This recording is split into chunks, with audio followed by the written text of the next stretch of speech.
said a hip hop, the hip hop, and you don't stop the rockin' to the bang bang. Pop, drop the boogie to the rhythm of the boogie to beat. Oh, Jesus. Sorry. Hey, look, last time you were in a Highlanders tracksuit with the whistle around your neck. 2016, you were barking at me. Well, it still might be barking at you, surely. How are you enjoying being back in New Zealand rugby? And, well, you were back last year, but different role this year. Whistles back on around the neck. Well, it was a little bit different. I've been away, for 8 years, and rugby is so different in Japan.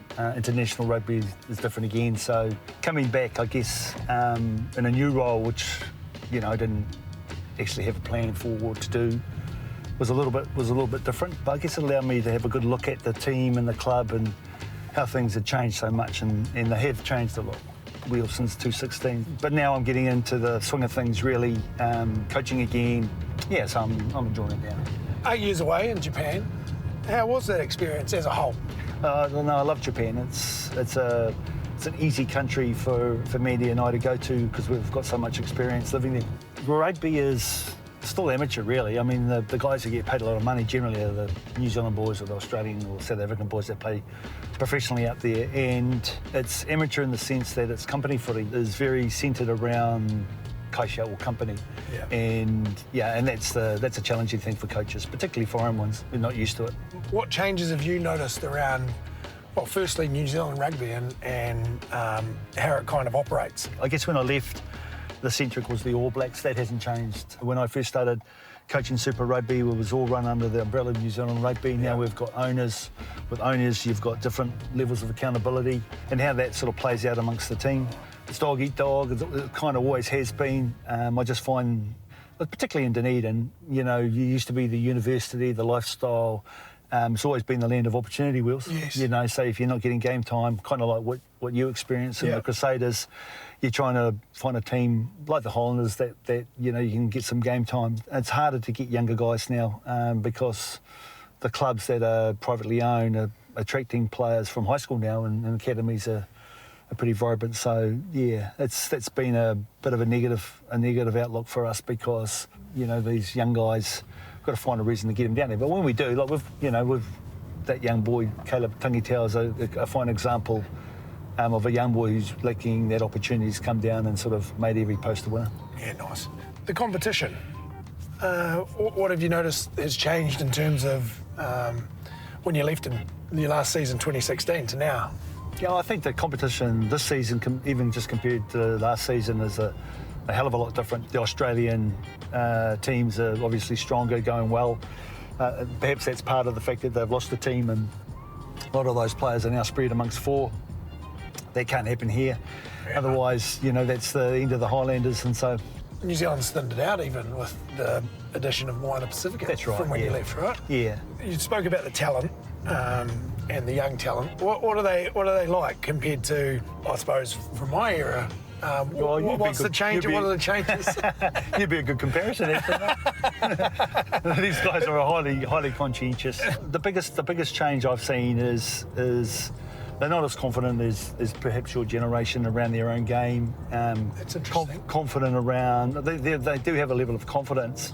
The only thing I can put it down to is how they've been coached as younger ages. So, you lose that art of just being a good footballer and understanding, what to do in different situations without having to have a formula for every little wee thing, in the game of rugby. And so what that means when they get to Super Rugby is I just kind of feel we might have lost a little bit of our intuition, we just sort of back ourselves a little bit more and don't overcomplicate quite a simple game. How do they find you? Because like my experience with you, you're hard-nosed, tough, uncompromising coach. Yeah, I guess I've got to be a little bit careful. I guess. Are you telling me you've changed? I wouldn't say I've changed. How do you change? Zebra don't change his stripes, eh? Yeah, well, you've got to adapt, I guess, as a coach. Okay. And I always feel that being uncompromising and direct is, when that's required, is the best thing for the team. What about the famous Jamie Joseph 12 rounds, bread and butter, on the goal line, down ups? How does the new generation cope with that every day of pre-season? Well, not every day, but it's what? You've gone away from that? Well, we did it a few times. You are going soft. No, but what that really is I've got the youngest team. I've got one All Black. I think the number is about 18 New Zealand under 20 players, which means that a year or two ago they were the best in the country. Which means if I do my job well, then in a year or two's time, based on history, they're going to be All Blacks, you know. So my job is to prepare them to do that. I guess what I'm saying now is the way they've been coached is that perhaps been at times overcoached, and I like to train them in a way where they've got to kind of find a real hard place and get out of it themselves. Yeah. Work for you, mate. Yeah, well, it turned out all right, didn't it? It turned out all right. The competition now, like I want to go back to that. When you left, South Africa was still involved. How much of a loss do you think them leaving this competition's been for the competition as a whole? Wheels, you build your team when you're on tour. You get tighter when you're on tour. Guys have to play with injuries, otherwise we can't field a team. And then you play a different kind of footy, and you meet a different kind of a rugby person or a rugby community. You know, if you're going to Joburg versus you're going to the Brumbies in Canberra, you get to have all these experiences, which kind of gives you a real good makeup as a rugby man. You know, so losing the South Africans on the most basic level is you've lost a lot of experiences that help grow young men. Yeah. You know, and then if you just look purely at rugby, we don't get to, you know, those guys haven't changed their footy. Now they're the best in the world at mauling. You know, so we never have those kind of games anymore. So it's a bit of a loss. Yeah. And you know, boys don't get to see you rapping after a couple of beers, eh? Yeah. Well, there's got to be at least 5 or 6. I have to ask, obviously you came back and you put your name in the hat for the All Blacks role. How did you find that experience? You know, prior to that interview, I've only had one other interview. Yeah. You know, so in my 25 years of coaching professionally, I've had 2 interviews, and that's because I've had 4 jobs. You know, so yeah. I tend to stick with a team for. So I was in Wellington for 7 or 8 years, and the same in Otago, and then went to Japan for the same kind of time. So my question to having the interviews, what do you learn that you can't learn by observing the coaching of that bloke, you know? Yeah, good point. You still have ambition to coach the All Blacks or internationally? I'm hungry, Joey, to continue coaching. I've got this job, which is it's a big challenge. You know, the Highlanders. I want to coach international rugby. I'd love to coach the All Blacks. I'd love to coach, you know, an international side again for sure. In terms of the Highlanders, obviously a massive job. In terms of taking a long lens to this team to get it back to when you won the championship in 2015, what changes or shifts do you need to see in the short-term future for that to happen? I think the biggest influence on players is coaching. I'm only one guy. Coaching teams are huge now. I'm lucky really because generally when I've gone into a new team, I've taken my own team, and I didn't have that luxury this time because of the year off that I had. But on the other hand, I've inherited a lot of experienced coaches with the likes of Clark, who I employed, you know, over 10 years ago. He's still been at the Highlanders. We talked about the players. It's hard to attract, you know, young players now because there seems to be a lot more funding and a lot more attraction to stay at their home clubs. But if I can be savvy, yeah, and pick off a few young guys and be patient, you know, and the club can be patient, then I think we can come through. But it's going to take a bit of work. You talked about your coaching staff. There's a couple of blokes that I'm obviously pretty tight with that you've got in the group. Ben Smith, Nasi, Manu. Firstly, my first question is, where's my job? Your job as an agent is to send those players, mate. That's your job. Stop being objective and get subjective and send them down. Always neutral, best for the player, Jamie, best for the player. That's right, that's your job. No, but in all seriousness, those boys coming back into the fold, obviously legends at the club. Well, the first thing, let's just talk about the men. So they're the right men. Yeah. And they've experienced me being their coach, so they sort of know how I operate as a coach. Now we're teammates, so to speak, and should they help me a lot, Wheels? You know, because I understand them so well and they understand me so well, we can have real good conversations around what's actually going on and what we need to do.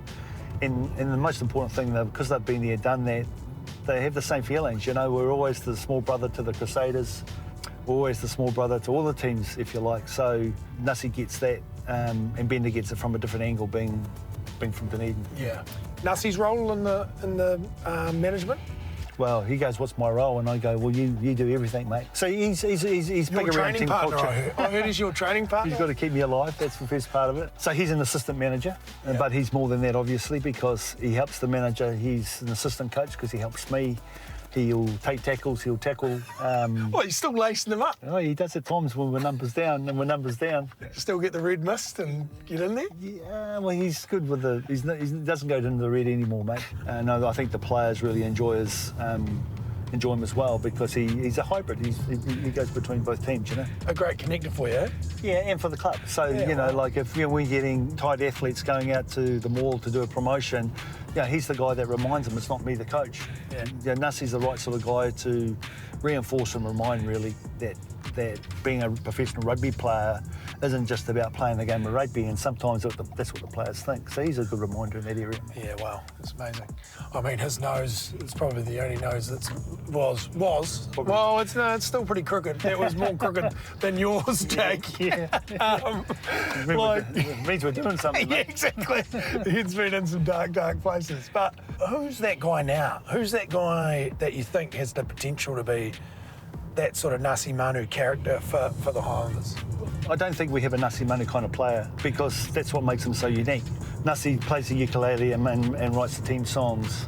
He's a great singer, he's a great orator. Nasi is the guy with the biggest work rate and one of the most fierce defenders in the game, you know. And he's selfless, so if he's not in the team, it doesn't change his passion for the team. That's why he does so well in our group, because the players see that and feel that. But they're different men. They're just different kind of rugby players' wheels. His kryptonite, I guess, was KFC. I've never seen a bloke clean bones like him at KFC, eh? Yeah. But I remember a trip to South Africa. Remember we stopped there, and he got all our boxes after and ate the rest of our chicken because we hadn't eaten enough of it, hadn't finished it off. I remember going to South Africa with him one other trip, and after a big feed of KFC, he went and bought another box and gave it away, I remember that as well. To the homeless. So, like a massive heart, right? Yeah, so, you need heart, man. Like, you need heart in a footy team because it's not always plain sailing, There's some tough times, and then in the Highlanders, because of the reasons we talked about earlier on, we have some tough times. So we've got to have guys who've got the medal, really, just to keep on getting up. Your dream for this team? Oh, success. I think we've got a good rugby team, and they're getting banged up, because it's a tough competition. When we were going our best this season, is that everyone was vying for a game, and there was plenty of energy, and then, the unfortunate thing of injuries happened, and that's the sort of circle of death. But I just want to win, but I'm also pragmatic enough to understand that, with average age of about 22, then it's going to take a bit of time. Yeah. Changes that you'd want New Zealand rugby as a whole to make? I mean, you've only been back in the game over here for 2 years, but you would have seen some things that frustrate you. What would you like to change to help even the playing field maybe a little bit? I think that's the playing field wheels. It's just always going to be the way. Yeah, I think we've got to be better at selecting. But me coming in after half a dozen months and trying to get New Zealand rugby right, I think that's their job. I've got enough on my hands. My focus really is just on the team and the players and making sure everything that I do has got a longevity to it. So if, when I go, because I only be here for the short term, then somebody else is going to pick it up and carry on. And I felt that we left something behind, and myself and Tony and the coaches that were involved with you guys in 16. It doesn't take long to lose it if you don't maintain that level of standard, Yeah, far out. It does happen quick. Yeah, but for all teams, in the immediate term, Blues win every game. Tough. Crusaders last year, tough, and they got a bunch of All Blacks in both those teams, which means they've got the best players. So it's tough at the top, but it's achievable because we've done that before. We just got to be a bit better, Well, I did say last time you were in that kit, you had the whistle around your neck and you were barking at me. But actually, the last time you were in that kit, we were sitting in South Africa. We had just lost to the Lions, I think, semi-final, and you were rapping to one of our favourites, the Sugar Hill Gang. No chance, we. What do you mean? No chance. You still got it. Like I said to you, you got me on a vulnerable period of time there. I just lost a tough game of rugby and I probably had a few too many beers. No, appreciate your time, Jamie. Bloody awesome. Nah, nice talking to you, mate. Yeah, that's awesome. I said the hip hop, the hippity, the hip hop, you don't stop, the rocket to the bang bang, see the boogie, the rhythm of the boogie to beat. Now what you hear is, sorry about that, Jamie.